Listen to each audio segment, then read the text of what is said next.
These hills are as tough climbing as the mountains are. You have to hike through very rough terrain.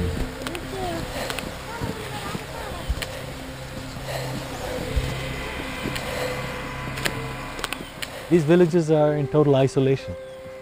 One wall of this valley are the Ganesh Himals, the Himalayan mountain. And the other side of that would be Tibet.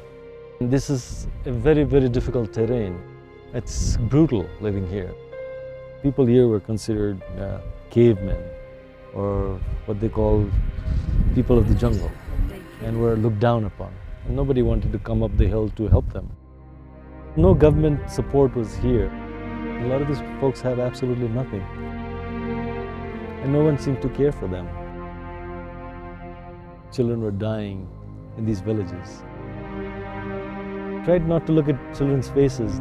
Sometimes the kids are too far gone. You can't save them. I don't see any signs of a secondary infection. That's much. There's such a thing as altruism. There are people who just like to do things for others. It's the heart more than anything. You just have that passion to go help people.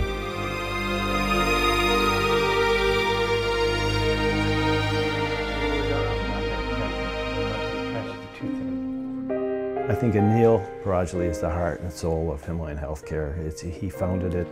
He's been working day in and day out ever since 1992. He's really got passion for serving the people of Nepal. At the core of Anil, I think one of his basic tenets in life is just a pure democracy. For instance, you see with the blacksmiths, the commies, that he's educating them where they hadn't been educated before. With women, he's set up women empowerment programs in the villages. This educational component has had direct effect on their health care.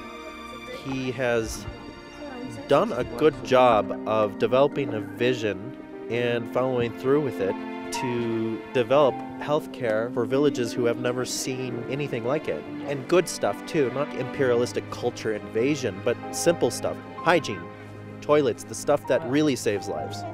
Total, I think there's almost about 30 projects that we're doing at a time. And for each of them, there's a committee, a subcommittee, so that the people are involved, so that they make the decisions. So they're, as stakeholders, actually get to say what they want.